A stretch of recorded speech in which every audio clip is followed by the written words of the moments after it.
The world shattered the night my father's fist met the dining room table, his voice a thunderclap that drowned out my truth. I was 25, trembling, my heart pounding as I told my family I was gay, expecting, hoping, for love, or at least acceptance. Instead, I got silence, then rage, and finally a suitcase thrown at my feet with the words, "You're no son of mine." What does it mean to lose everything in a single moment? How do you rebuild when the people who raised you turn their backs? For Marcus Tate, a 25-year-old graphic designer with dreams bigger than his small Syracuse apartment, those questions became his reality. Marcus stood frozen in the doorway of his childhood home in Rochester, New York, the weight of his father's words sinking into his bones.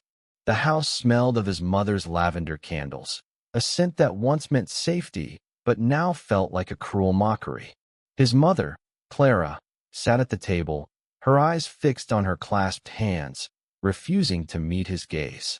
His older sister, Tanya, the one he'd always confided in, muttered, "You should have kept it to yourself." The betrayal cut deeper than any knife. Marcus had spent years hiding who he was, crafting a version of himself to fit their expectations.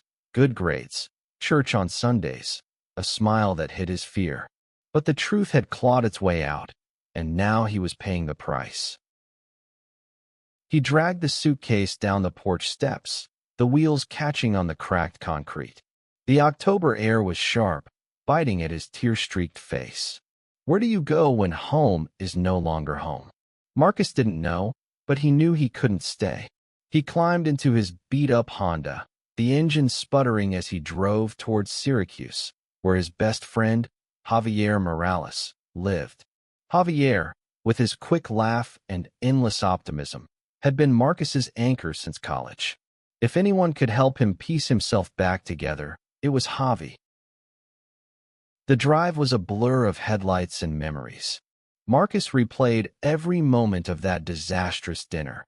His father's reddened face, his mother's silence, Tanya's cold dismissal.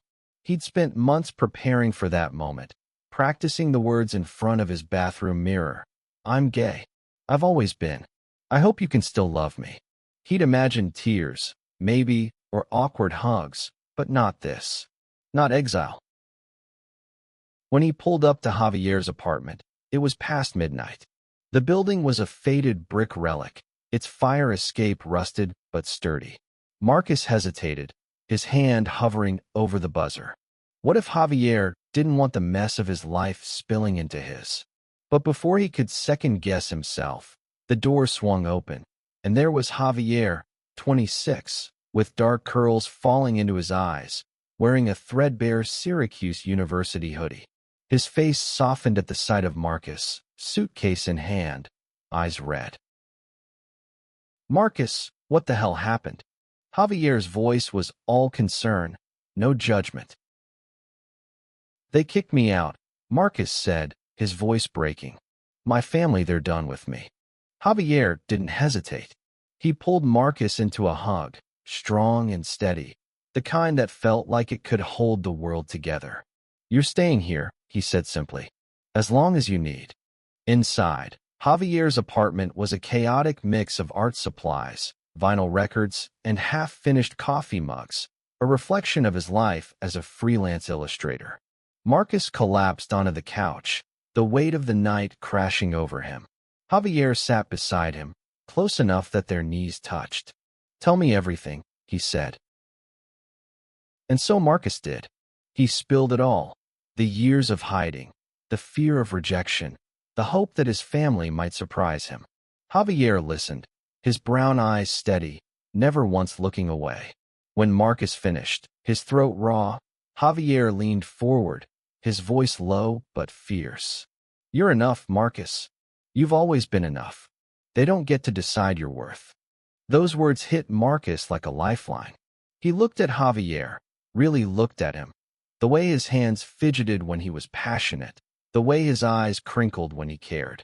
For the first time, Marcus let himself wonder, what did Javier mean to him, really?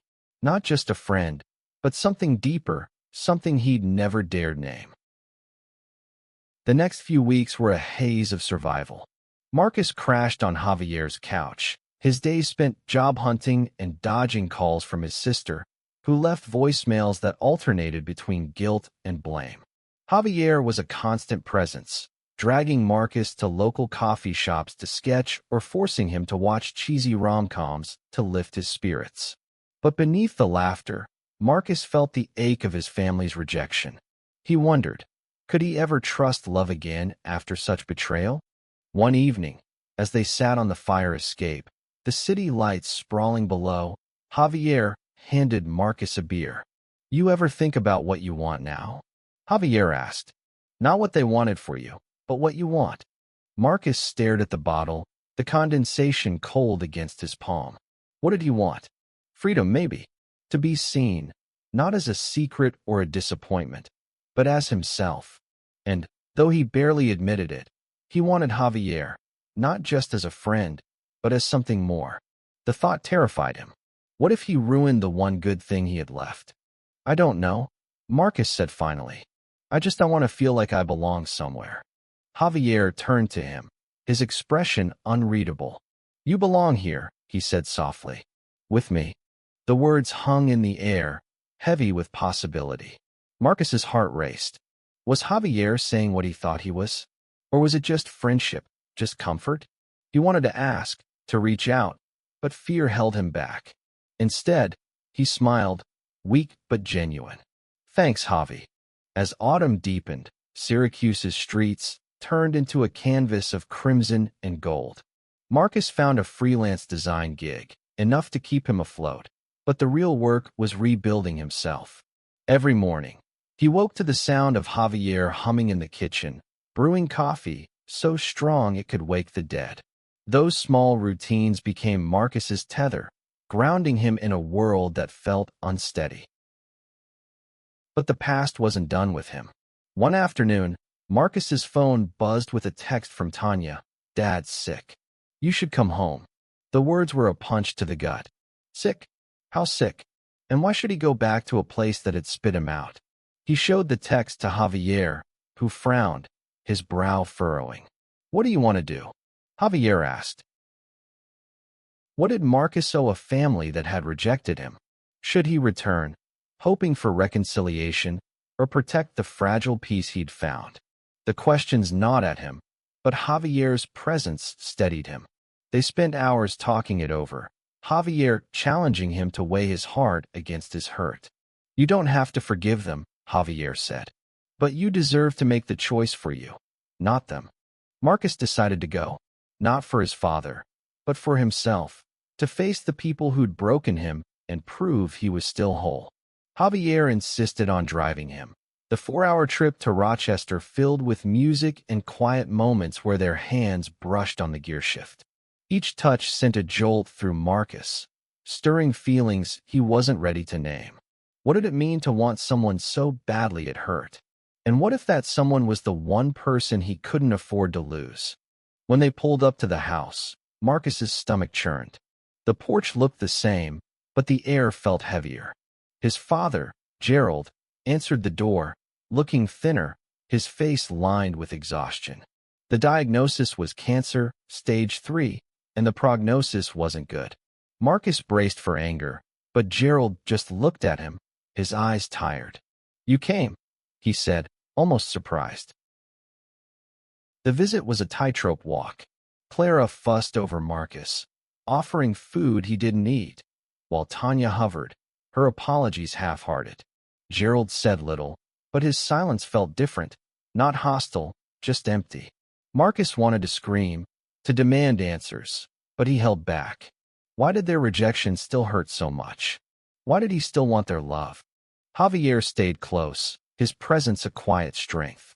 When Gerald asked why Javier was there, Marcus froze. "He's my friend," he said, the word feeling too small for what Javier was becoming. Javier's eyes flicked to his, a question in them, but he didn't push. Not yet. Back in Syracuse, the trip left Marcus raw. He threw himself into work, sketching late into the night, but his thoughts kept drifting to Javier. The way he'd stood by him, no questions asked. The way his laugh filled the apartment. The way his hand had lingered on Marcus's shoulder after the visit. One night, as they shared takeout on the couch, Marcus couldn't hold it in anymore. "Javi," he said, his voice barely above a whisper. "What are we doing?" Javier set down his chopsticks, his eyes locking onto Marcus's. "What do you want us to be?" he asked. The question was a spark, igniting everything Marcus had been afraid to feel. He leaned forward, heart pounding, and kissed Javier. It was tentative at first, then desperate, years of longing pouring out. Javier kissed him back, fierce and certain, his hands cupping Marcus's face. When they pulled apart, breathless, Javier grinned. "Took you long enough." The kiss changed everything. Marcus and Javier tumbled into love with the reckless abandon of people who'd been waiting too long. Mornings became shared coffee and stolen kisses. Nights were spent tangled in each other's arms, the couch abandoned for Javier's bed. But love, Marcus learned, didn't erase the scars. His family's rejection lingered, a shadow that darkened even the brightest moments. Could he build a future with Javier while still haunted by the past? One evening, as they walked through Thorndon Park, leaves crunching underfoot, Javier stopped suddenly. "Marcus," he said, his voice serious. "I'm all in, but I need to know you are too." The words were a challenge, a plea. Javier had his own fears, his own history of heartbreak, a story he'd only hinted at. What did it mean to love someone fully when you were still learning to love yourself? Marcus wanted to say yes, to promise everything, but doubt crept in. What if he wasn't enough? What if his family's rejection was proof he was broken? He squeezed Javier's hand, unable to speak. Javier didn't push, but the question lingered, a weight between them.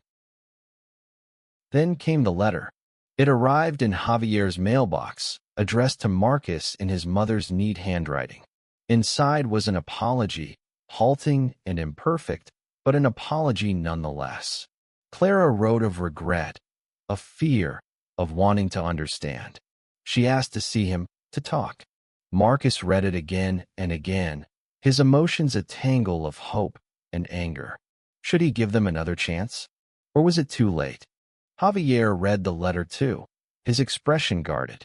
"What do you want to do?" he asked, echoing their earlier conversations. But this time, Marcus felt the weight of Javier's stake in his choice.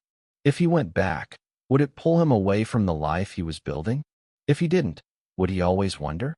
They talked late into the night, Javier challenging Marcus to dig deep. "What does forgiveness mean to you?" Javier asked. "Is it for them, or for you?" Marcus realized he didn't know. He'd spent so long running from the pain that he hadn't stopped to face it. But with Javier beside him, he felt brave enough to try. Marcus returned to Rochester alone this time, the drive a quiet meditation. He didn't know what he'd find, but he knew he needed closure, not just for his family, but for himself. When he walked into the house, Clara embraced him, tears in her eyes. Gerald was weaker now, his voice soft as he said, "I was wrong, Marcus. I'm sorry." The words were a start, but they didn't erase the hurt. Tanya, too, apologized, her words more genuine this time. They talked for hours, raw and halting, peeling back years of misunderstanding. Marcus listened, but he also spoke. He told them about the pain of their rejection, the fear of losing himself, the strength he'd found in Javier. He didn't know if they'd ever fully understand, but he saw something shift in their eyes, a willingness to try. It wasn't perfect, but it was enough for now. Back in Syracuse, Marcus found Javier waiting on the fire escape, the city lights glowing behind him. "How'd it go?" Javier asked, his voice cautious. "They're trying," Marcus said. "And I'm trying too." Javier nodded, pulling Marcus close. "And us?" he asked. Marcus smiled, the weight of the past lighter now. "I'm all in," he said, and meant it. They stood there, wrapped in each other, the future uncertain but theirs to build. Marcus had been betrayed, broken, and reborn, not by his family's acceptance, but by his own. And in Javier's arms, he found the love he'd always deserved. What does it mean to be reborn? For Marcus, it meant choosing himself, choosing love, and choosing a home that was his, not because of blood, but because of heart. What does this story reveal about the nature of family and love? How did Marcus's journey shape your understanding of resilience and forgiveness?